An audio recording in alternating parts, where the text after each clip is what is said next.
Hello दोस्तों, आज हम बौद्ध धर्म और जैन धर्म के इम्पोर्टेंट पॉइंट्स पर ध्यान देंगे जो सभी एग्जाम में इससे रिलेटेड क्वेश्चन आते रहते हैं। तो चलिए वीडियो को शुरू करते हैं। वीडियो अच्छी लगे तो वीडियो को लाइक करें और चैनल को सब्सक्राइब करें। तो आज बौद्ध धर्म के बारे में पढ़ेंगे।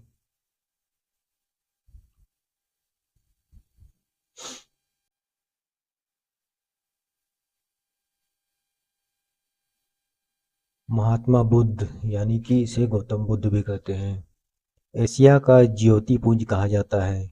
इसका जन्म लुम्बिनी नेपाल में हुआ। पिता का नाम शुद्धोधन शाक्य कुल के मुखिया थे। माता का नाम महामाया, पत्नी यशोधरा और इसके पुत्र का नाम राहुल था। इसका पालन पोषण इसकी मौसी प्रजापति गौतमी ने किया था। बुद्ध की मृत्यु कुशीनगर में हुई।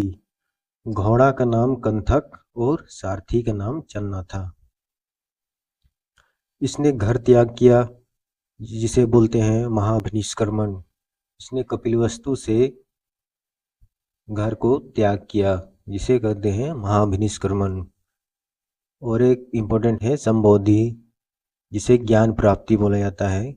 इसकी ज्ञान प्राप्ति बोधगया में निरंजना नदी और पीपल वृक्ष के नीचे हुआ था। पहले गुरु का नाम अलार कलम था। अभिधम्ब चक्र पहला उपदेश सारनाथ दिया। पहला उपदेश इन्होंने सारनाथ में दिया था और इसकी उपदेश की भाषा पाली है। सर्वाधिक उपदेश इन्होंने श्रावस्ती में दिया। महापरिनिर्वाण मोक्ष या निधन इस कुशीनगर यूपी में हुआ था। वैशाख पूर्णिमा के दिन बुद्ध का जन्म भी हुआ, ज्ञान प्राप्ति भी हुआ और उसी दिन मोक्ष भी मिला है इसे। इसीलिए वैशाख पूर्णिमा को बुद्ध पूर्णिमा भी कहा जाता है। इनके प्रतीक चिन्ह पर ध्यान देंगे। जन्म इसे कमल और सांड को से दर्शाते हैं। पहला उपदेश पहिया और गर्भ हाथी, घर त्याग घोड़ा से दर्शाया है। निधन जो है स्तूप और पद चिन्ह से दर्शाया है। गौतम बुद्ध के त्रिरत्न बुद्ध, धम्म और संघ थे और इसमें 4 आर्य सत्य। दुख है तो दुख का कारण है, दुख का निराकरण भी है और इस दुख के निराकरण के लिए अष्टांगिक मार्ग है।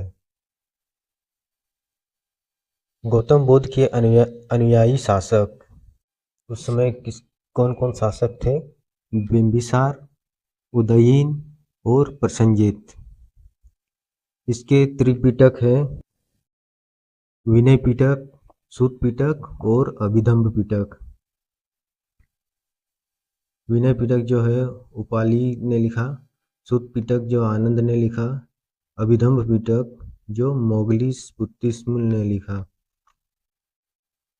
बौद्ध धर्म का इनसाइक्लोपीडिया कहते हैं। सूत पिटक जो है इन्हें बौद्ध धर्म का इनसाइक्लोपीडिया कहते हैं। इनमें 5 निकाय है: दीर्घ निकाय, खुद्दक निकाय, अंगुरतक निकाय और मझिमा निकाय और संयुत्ता निकाय। इसमें एक इम्पोर्टेंट है खुद्दक निकाय, जातक कथा का उल्लेख है। खुद्दक निकाय में ही जातक कथा का उल्लेख है। इसमें बुद्ध के पूर्व जन्म के बारे में दिया गया है। और अंगुरतक निकाय, इसमें 16 महाजनपद का उल्लेख मिलता है। महाजनपद के बारे में हम लोग नेक्स्ट वीडियो में पढ़ेंगे। अब देखिए बौद्ध संगति कब कब हुआ है। 483 बीसी में राजगिरी में हुआ है। अजातशत्रु उस समय राजा थे और उसके अध्यक्ष महाकश्यप थे। और द्वितीय बौद्ध संगति 383 बीसी में हुआ। वैशाली स्थान है और कालाशोक के समय से हुआ है और इसके अध्यक्ष थे सबा करीम। तृतीय बौद्ध संगति 255 बीसी में हुआ। ये पाटलिपुत्र में हुआ था और अशोक के शासनकाल में हुआ है और इसके अध्यक्ष मोगलिस बुद्धिज्म थे। और पहली शताब्दी में चतुर्थ बौद्ध संगति हुआ है। कुंडल वन जो है स्थान है कश्मीर में है। कनिष्क उसमें राजा थे, कुषाण वंश के राजा थे। वसुमित्र थे अध्यक्ष और उपाध्यक्ष थे अश्वघोष। इसमें एक नोट, फोर्थ बौद्ध संगति में बौद्ध धर्म महायान और हीनयान दोनों में विभाजित हो गया। अब कितने मठ है उसे ध्यान देखते हैं। मठ कहाँ कहाँ विद्यमान है। हेमिस मठ लद्दाख में, तवांग मठ अरुणाचल प्रदेश में, ढेकसे मठ लद्दाख में है और नामग्याल मठ हिमाचल प्रदेश में है। माई ड्रोलिंग मठ उत्तराखंड में है। टावो मठ हिमाचल प्रदेश में है। अब हम जैन धर्म के बारे में देखते हैं। जिसने मोक्ष यानी कि मुक्ति प्राप्त कर ली उसे जैन धर्म में तीर्थंकर कहते हैं। ऋषभदेव बौद्ध धर्म का पहला जो थे ऋषभदेव थे। इसका प्रतीक चिन्ह सांड बेल थे। और अजितनाथ द्वितीय है, इसका हाथी था। संभवनाथ इसका प्रतीक चिन्ह जो है घोड़ा था। और अभिनंदन इसका बंदर चिन्ह था। सुमतिनाथ चकवा थे और पद्म प्रभु पद्म। सुपार्श्वनाथ स्वास्तिक का निशान था। चंद्र प्रभु अर्धचंद्रमा थे। पुष्पदंत का मगर था। शीतलनाथ इसे कल्पवृक्ष था। श्रेयासनाथ ये खड़ग था। वसुपूज्य इसका प्रतीक चिन्ह भैंसा था। कमलनाथ इसका प्रतीक चिन्ह वराह था। उसी प्रकार अनंतनाथ का सेही, धर्मनाथ वज्र, शांतिनाथ हरिण, कुंथुनाथ छाग, अरहनाथ मत्स्य, मल्लीनाथ कलश, मुनि श्रुवतनाथ कूर्म, नेमिनाथ नीलोत्पल, अरिष्टनेमि शंख, पार्श्वनाथ सर्प, महावीर स्वामी सिंह। और एक नोट में देखते हैं, ऋषभदेव के पुत्र का नाम बाहुबली है। बाहुबली की मूर्ति श्रावण बेलगोला में है। इस मूर्ति का नाम गोमतेश्वर है। पार्श्वनाथ पहाड़ी झारखंड में है। इसे सम्मेद शिखर कहते हैं। ऋग्वेद में उल्लेख है ऋषभदेव और अरिष्टनेमि। अब महावीर स्वामी जी, इसका उपनाम देखिए। जीन इंद्रियों को जीतने वाला, निर्ग्रंथ बंधन रहित, महावीर का मतलब महान आत्मा, केवलीन मतलब कैवल्य प्राप्त, अहर्त जो है पूज्य, कैवल्य का मतलब ज्ञान की प्राप्ति। महावीर का जन्म कुंडग्राम वैशाली में हुआ। इसके पिता सिद्धार्थ ज्ञात्रिक वंश के थे। माता त्रिशला लिच्छवी वंश से थे। इसके बचपन का नाम वर्धमान था। इसे मोक्ष मिला पावापुरी बिहार में और 72 वर्ष की उम्र में।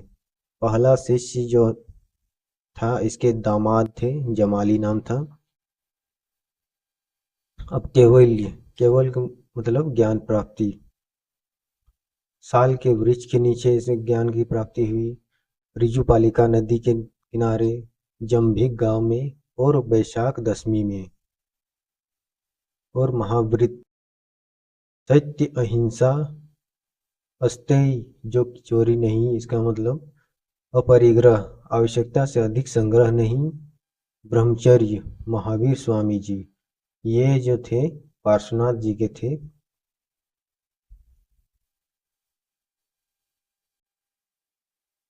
शरीर और आत्मा अलग अलग है। आत्मा और परमात्मा एक ही है। ये सभी बौद्ध धर्म, ये सभी जैन धर्म में दर्शाया गया है। जैन धर्म के अनुसार शरीर और आत्मा अलग अलग है, आत्मा और परमात्मा एक ही है। आत्मा में विश्वास है। स्यायवाद, अनेकांतवाद, सप्तभंगी ये सिद्धांत जैन धर्म में है। जैन साहित्य को आगम कहते हैं और ये प्राकृत भाषा के अंदर है। प्राकृतिक भाषा मतलब शास्त्रीय भाषा में दर्ज किया गया है। महावीर स्वामी जी का पहला उपदेश राजगृह में अर्धमागी भाषा में दिया गया था। पहली जैन भिक्षुणी जो थी चंपा के नाम से जाना जाता है। जैन धर्म के अनुयायी शासक चंद्रगुप्त मौर्य थे, खारवेल थे और अमोघवर्ष थे। ये जो राष्ट्रकूट वंश के थे। अब चंद्रगुप्त मौर्य के काल में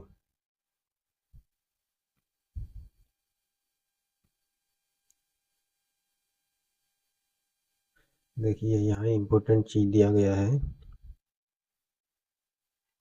श्वेत वस्त्र धारण करते हैं स्थूल भद्र के नेतृत्व में, इन्हें श्वेतांबर कहते हैं।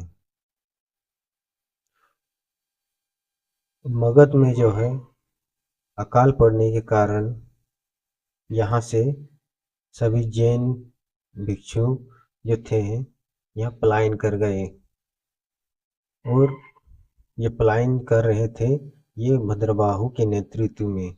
और जो पलायन कर गए उन्हें दिगंबर कहा गया और जो रह गए उन्हें श्वेतांबर कहा गया है।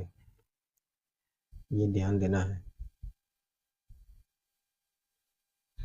और भद्रबाहु ने कल्पसूत्र ग्रंथ की रचना की। इसमें तीर्थंकर की जीवनी है। और दिगंबर मतलब वस्त्र धारण न करने वाले।